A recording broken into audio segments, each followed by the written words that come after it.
Ladies and gentlemen, this is Peace Room. Please welcome host of the War Room, Steve Bannon.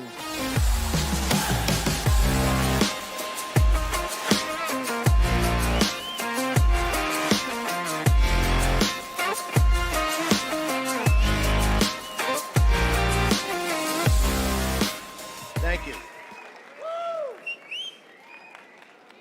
Look, there was a lot of wisdom in what Brandon had to say, right, about all these fights, etc. And that's going to be worked out. The most important people here are you. You have to be convinced. We're in the middle of a war right now, or let me say probably the start of a war. The decision in going forward is obviously the commander-in-chief's. But he's got to have, people have to have his back, and you're only going to do that with full information. You have to be convinced that this is the right thing to do, particularly now that we're on the eve of potentially the insertion of American combat troops. Your sons, daughters, granddaughters, grandsons could be on Karg Island or be holding a beachhead down by the Strait of Hormuz, a place I had the pleasure of transiting on a Navy destroyer back in 1980. And let me tell you, it looks like the surface of the moon. It couldn't be more foreign to folks in the United States. But as all this debate goes on and, who's right, who's wrong, what's going to happen, it's a debate that has to happen.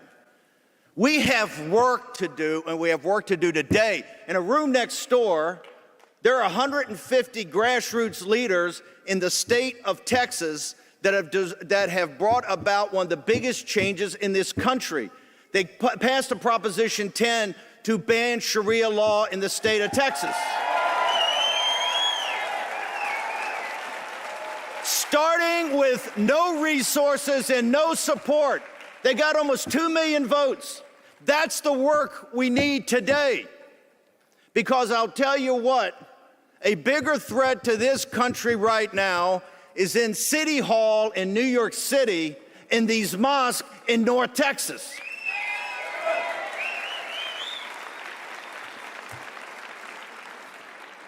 The Dallas Morning News, normally I'll bring up as a heuristic device the Financial Times or the Wall Street Journal, but here this is the Dallas Morning News. Paxton Cornyn divided on CPAC, right? Cornyn's not coming. You know why? He didn't think you were important enough to talk to.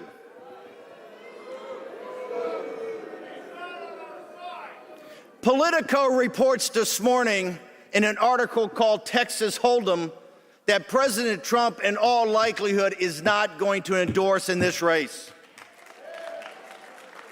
Why is that? Because the hard work of the grassroots community got in back of Ken Paxton. They dropped almost $100 million of negative ads on Ken Paxton. And right now in the latest poll, Ken Paxton is up by 8 points. That's a victory for you.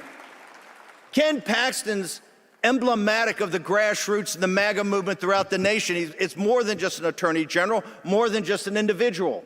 It was about the establishment causing a mess in the state of Texas, refusing to deal with it. And when Paxton came out and ran for the Senate, he didn't have to be defeated. He had to be destroyed. Just like they tried to destroy Donald Trump. And you had his back. And that's why Paxton is grinding this out to victory.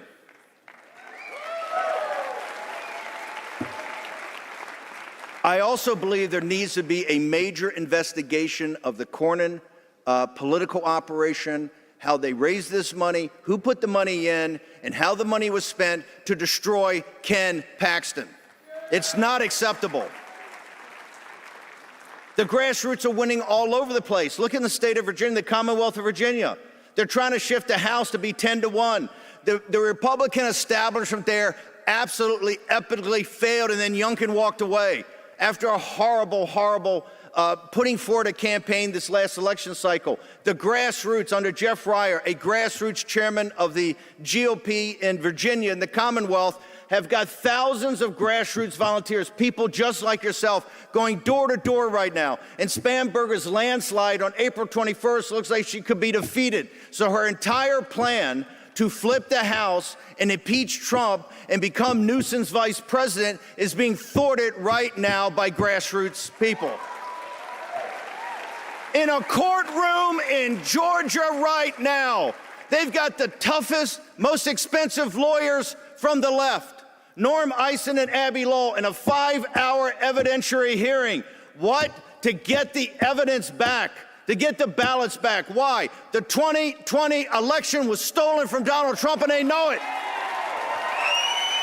You think they have them down there just like in this room, grassroots people fought for 6 years. They threatened them with prison. They threatened them with bankruptcy. They threatened them to lose their jobs, lose their families, all of it. And those heroes stood in the breach. And now we have the evidence. We have the evidence that the Republican establishment did not want you to see, that the 2020 election was stolen from Trump.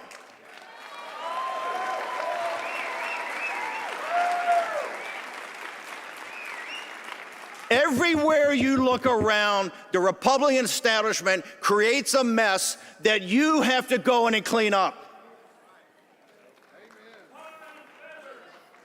Amen, brother. Too good for him.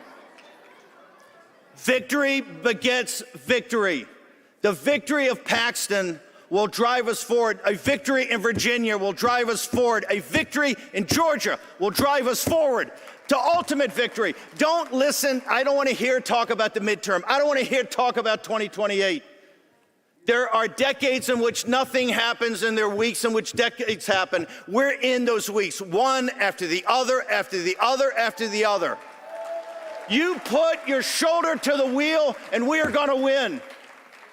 We're going to hold the House and hold the Senate and have President Trump come back to mass deportations, right? Mass deportations. To unchain Bobby Kennedy, who you're going to hear tomorrow. We have the right policies. We just need the resolve to see it through, finish what we started.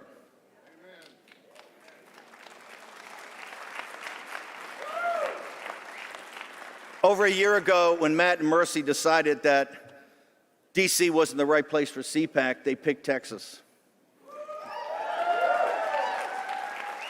How providential was that? Given what happened on Proposition 10, given this long shot bet of Ken Paxton right here, right now. And you know why? The state of Texas is the jewel in the crown of the union. Where Texas goes, so goes the nation, and where the nation goes, so goes the world. Now, there have been people here that I highly respect, guys like Josh Hammer. I have him on the show a lot, love his book, a good man and a smart man. But came up yesterday and attacking MTG and Matt Gaetz and Megyn Kelly and Tucker.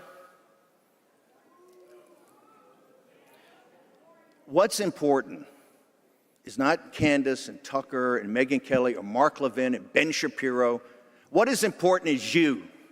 You need to come to your own conclusion, to weigh and measure the evidence, to think about the direction of this republic, to think what America First actually stands for, to think through who are our real allies and who are out for themselves. And most importantly, you need to think about a country that puts American citizens first, that American citizens have priority over everything.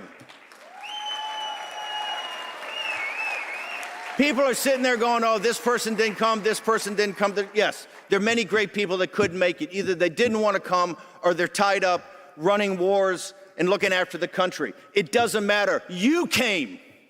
This is the power of this movement. The only way we're going to win in November is to go back what got us through in 24, what got us through in 20, what got us through in 16. Grassroots effort, going door to door to get low propensity, lower information voters, Trump supporters to the polls. And if we do that, the Sunland Uplands is in front of us. If we don't, if we just have these quarrels and this bickering and this fighting, and lose the fact of what happened in Texas in January and February, if we lose what's happening in the Commonwealth of Virginia now, if we lose the fact of 6 years of struggle in Georgia, we now have the evidence of the 2020 stolen election. If you lose what's important, then we're going to lose the country. Fight on.